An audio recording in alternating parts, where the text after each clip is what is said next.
성도 여러분 안녕하세요. 매일 하나님 만나 말씀의 만나 공급받는 매일 만나 시간입니다. 오늘도 하나님의 평강이 여러분의 심령 속에 가득하기를 축복합니다. 오늘 본문은 이사야 8장 9절에서 22절 말씀입니다. 세 부분으로 나눌 수 있는데요.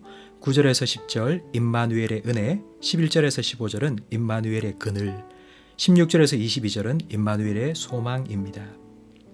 하나님께서는 9절과 10절에서 하나님의 백성을 삼키려고 몰려오는 이방 민족들은 끝내 패망할 것이라고 말씀하십니다. 하나님의 백성들을 쳤던 아수르와 바벨론 같은 나라는 역사 속에서 사라졌습니다. 역사책 속에서나 그 이름을 들을 수 있고 박물관에 가야지만 그 흔적을 볼 수 있습니다. 모든 육체는 풀과 같고 그 모든 영광은 풀의 꽃과 같으니 풀은 마르고 꽃은 떨어진다 하신 말씀대로 되었습니다. 그러나 지금도 이스라엘은 세계에 영향을 미치는 큰 나라로 존재하고 있습니다. 그 이유는 10절 마지막에 나온 것처럼 이는 하나님이 우리와 함께 계심이니라 임마누엘 때문입니다. 그들이 잘한 것 하나도 없지만 하나님께서 해주신 임마누엘의 약속을 하나님께서 신실하게 지키셨기 때문입니다. 그러나 그 하나님의 은혜에도 그늘이 있습니다. 11절에서 15절은 바로 임마누엘의 그늘입니다. 모든 백성이 이렇게 신실하신 하나님께로 돌아와 임마누엘의 은혜를 누리면 좋겠는데 그 은혜를 등지고 그늘 속에 살아가는 백성들도 있었습니다. 그늘진 그들은 선지자들을 반역자로 몰아붙입니다. 왜냐하면 그들은 전쟁이 곧 시작될 것이고 심판을 받게 될 것이라고 말했기 때문입니다.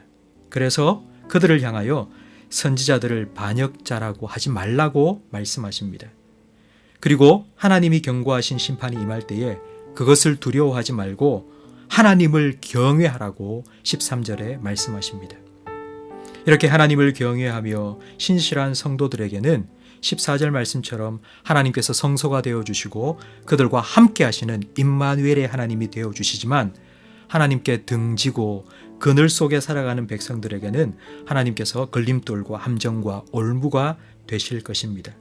빛이 있으면 언제나 그림자가 있기 마련입니다. 임마누엘의 은혜 아래 거하든지 아니면 그 은혜를 등지고 그늘 속에 살아가든지 그것은 우리의 선택에 달려 있습니다. 16절부터 22절은 임마누엘의 소망을 우리에게 말씀해 주십니다.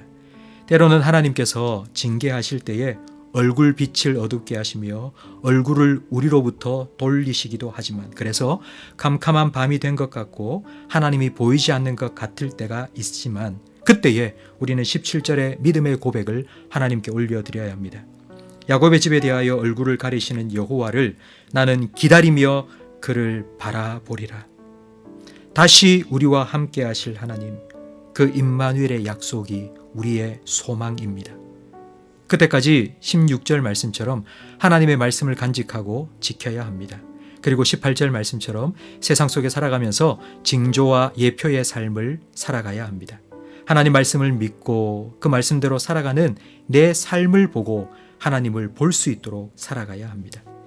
해가 지면 달과 별들이 빛을 내듯이 하나님이 보이지 않을 때 우리는 세상의 빛이 되어야 합니다. 임마누엘의 하나님을 기다리며 바라보지 못하게 되면 19절에서 22절 말씀처럼 흑암이 임하게 됩니다. 하나님의 말씀을 듣지 못하니 신접한 자와 무당들에게 가서 묻고 그들의 말을 따라가다 보면 결국 22절처럼 환난과 흑암과 고통 속에 들어가게 될 것입니다. 임마누엘의 하나님, 그 하나님을 여러분의 소망으로 삼고 오늘도 힘있게 살아가시기 바랍니다. 복습 질문을 함께 생각해 보겠습니다. 첫째, 하나님의 백성을 치던 이방 민족들이 패망한 이유는 무엇입니까? 둘째, 하나님이 보이지 않는 것 같은 세상에서 우리는 어떻게 살아가야 합니까?